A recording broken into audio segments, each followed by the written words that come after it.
Unë jam Bujar Veshi, një kuzhinier nga Vlora. Sot kam ardhur këtu të prezantoj një nga mrekullitë e kuzhinës qytetare vlonjate. E theksoj qytetare vlonjate, nuk bëhet jashtë qytetit të Vlorës. Praktikisht është një ani me mish qëngji, qep, kopër, hudhra dhe në fund me kos. Kemi zgjedhur mishin e qëngjit nga Labëria, rreth Vlorës.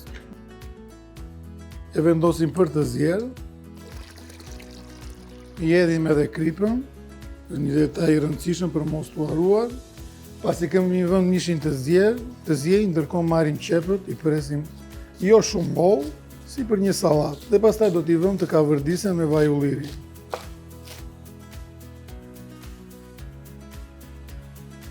Nuk harrojmë të edhim edhe 2 thelpinj hudhër, kështu siç janë.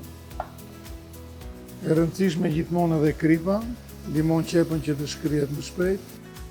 Ky është mishi i qëngjit që ka zjerë. Do ta lëmë të ftohet derisa të jetë i menaxhueshëm. Do ta marrim, do ta presim pjesë të vogla dhe pastaj do t'ia hedhim janis. Ndërkohë që lëngun e mishit do ta marrim dhe do t'ia hedhim qepës që kemi kavërdisur, qepës së njohur. Do përdorim një sip për kockat që mund të kenë ngelur, që janë thyer dhe mos t'i gjejmë. Ndërkohë që jania zjen, mundohemi të heqim gjithmonë shkumën, nuk është asnjëherë e mirë. Neve tani do të përgatitim kosin që do t'ia hedhim sipër janis. Prandaj është jani me hudhra me kos.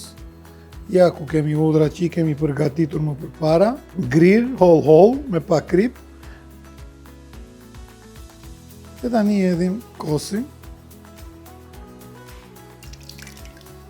Edhe fillojmë me rajin. Atëherë do të hedhim edhe koprën.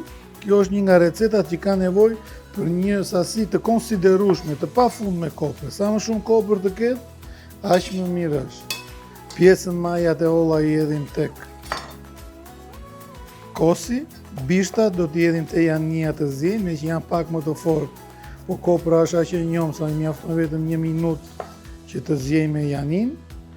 Dhe pastaj do bëjmë koprën që do hidhet e gjallë në fund fare. E prer holl, imët, shumë imët. Si shtam, kopër pa e sap.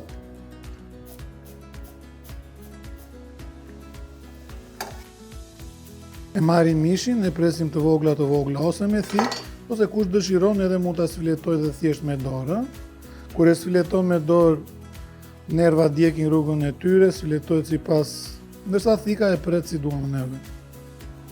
Mos të harrojmë që pjesa më e mirë e kësaj pjate janë nervat, dhjamrat, xhengeret, dje i bien të jenë pjesa më e dhjamur e qëngjit.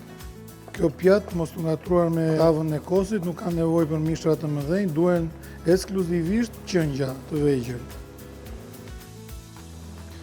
Në shumë familje, në këtë pjatë mundohen ta trashin ose ta trashin me miell ose me niseshte. Po me që kjo është një pjatë zengjinësh, nuk ka nevojë për miell, nuk ka nevojë për niseshte, po ka nevojë për shumë mish. Kështu që e lidh veten e saj. Dhe ne kësaj radhe kemi bërë siç duhet. Edhe momenti i shumë pritur, siç tham, pa mbarim kopër. Kemi lënë pak edhe për ta hedhur mbi pjatë të freskët, edhe jania jon është gati. Me që tham një gjellë zengjinësh edhe porcione zengjinësh, pa e egzageruar. I hedhim koprën edhe kosin. Shumë veta e marrin e trazojnë kosin me gjithë janin, edhe bëhet një gjë e vakët, edhe pothuajse dhe bajate. Ko që kjo është një pjatë kontrastesh. Të ngrohta e janis me të ftotën e kosit, dhe ëmbla e janis që ka brenda qëngjin, qepën dhe koprën që janë të gjitha të ëmbla me thartësirën e kosit. Kush dëshiron, mund t'i hedhë edhe pak piper. Ne po i hedhim vetëm një pikë vaj ulliri.